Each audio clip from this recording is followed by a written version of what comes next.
Newly released by Second Sight Films is Mean Streets on 4K in this limited edition fantastic set, as always, with Second Sight Films. And before we get into the film and the extras, let's have a quick look at what's included inside the box.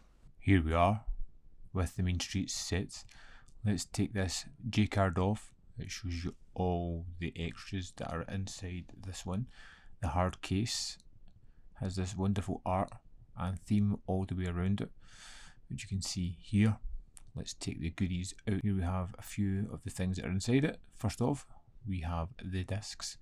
We have the 4K UHD on the left here and the Blu Ray on the right. Of course, there is that artwork again on the back of this one. Just move the art cards to the side. Here we have the book, 178 page book here. It's an absolute beast of a book. You'll see all the articles that are in there, and if I just flick through it, you'll see a lot of the articles and pictures that are inside. This is going to take a good bit of time to go through. It's going to be wonderful to read. And we have art cards in here as well, which I'll quickly just run through. So Mean Streets is Scorsese's kind of first hard-hitting kind of film. You can see the influences from the French New Wave, from the European cinema that's all the way through this.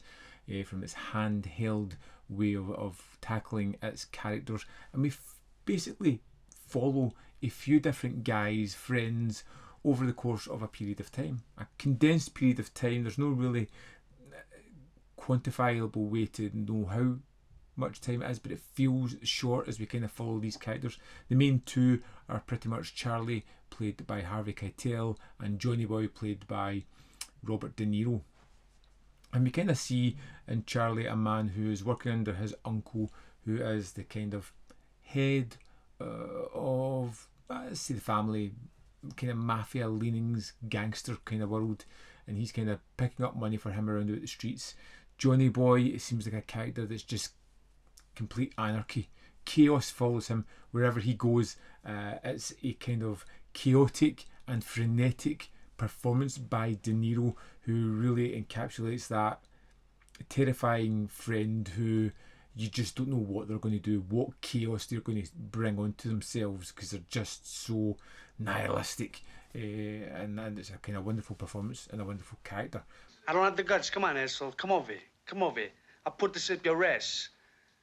Charlie is a wonderful character. He is one of these guys that's deeply religious, who you can almost see struggling with the things that he's doing in his life. There's a little quote at the start saying, you know, the sins that you do will be amended on the streets. Not really so much about the church's way of getting penance. But as we watch this character, he continually is doing things that's going to cause him anxiety. Things that he knows isn't quite right. Even within the criminality that he works, he's still doing things that just isn't right. It doesn't sit right with him, but he can never change the habits. He will try throughout the film to kind of change his ways, but it never quite sticks. And you see this kind of dichotomy of the religion and how that eats into him, his loyalty to his friends and to the streets, and how everything kind of creates this guilt throughout the character. I think it's really well done. He's also the kind of protector of the group, trying to make sure that everybody just kind of gets by, toes the line, achieves what they're supposed to be doing, and he really struggles with Johnny Boy. Yeah, shut up, Therese. Come on, we don't want to get Charlie in trouble here, do we? Don't be cute. You have me going crazy here. Yeah? What's the matter with you? De Niro is wonderful in this role. He feels dangerous. He feels wild and unkempt. He looks that way, and he just feels as though anything can happen. He's just at one point sitting on a rooftop, shooting his gun and throwing explosives off the roof just because. Why not? It's quiet. He's looking for a party. This might get people up and going.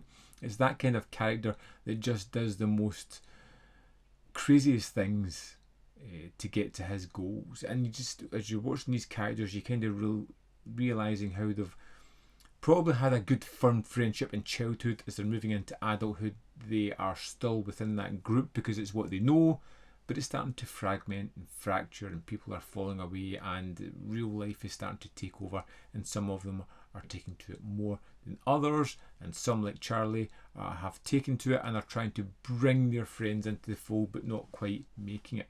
If I do something wrong, I just want to pay for it my way. So I do my own penance for my own sins. What do you say, huh? That's all bullshit except the pain, right? The pain of hell. The film is full of interesting cuts, interesting handheld sequences, the way it kind of drowns sound out at moments, the way it focuses on just silliness. At one point, Charlie and John Boy are just walking down the street. They pick up some garbage can lids and start dueling with each other, just in a fun, playful manner. And it's kind of a film that feels very akin to the kind of Truffaut stuff of the 60s. I feel anyway, and it has that kind of feeling about it where it's tackling a thematic and kind of including a sort of faint storyline round about it. It gets to that point at the end where it puts in a conclusion that is tough for the characters. This one that kind of ramps up the story, whereas I wasn't sure this time around, because I always forget, if it's actually going to have a proper conclusion of sorts. And although you know that life and the story is going to continue, you feel that at this certain point, certain aspects and the characters will never be the same ever again. Hey, never mind the feast. Just remember, when we get there, I'll do the talking. Yeah, that's the trouble. You always do the talking. Ain't no fool around, John. Jimmy asked me to settle this. I love the style and look, the kind of effortlessness, the almost aimlessness of certain parts of the tale, as well as it just flows. These characters are just living their lives, doing what they are doing. Sometimes it's for the benefit of themselves, sometimes the detriment, but they make mistakes. Some of them grow, some of them don't, and it just feels like a snapshot of a period, of a time, of a friend group that is never going to be the same after the events of the film. Mean Streets is great for seeing early performances from some great actors, seeing Scorsese a little bit less refined than he was later on, raw, interesting, as he always is, and doing some things that were very different at the time that have become more commonplace now. And there's even facets within the story that have eked into modern movies. It's obviously been a strong influence for lots of other filmmakers throughout time. It's a great film. It's one that I would recommend checking out. If you're a Scorsese fan, you've probably already seen it. If it's been a while since you've seen it, this is a great addition to check out. Transfer looks fantastic. The best I think I've ever seen it. And yeah, let's dive into these extras and see what they have to offer. Here we are on the disc for Mean Streets. Let's go to the extras. First up, we have an audio commentary by Demetrius Mathieu and David Thompson. Then we have a scene-specific commentary with director Martin Scorsese and actor Amy Robinson. Now it is select scenes, but this totals an hour and 50 minutes of the movie, so it's quite a chunk.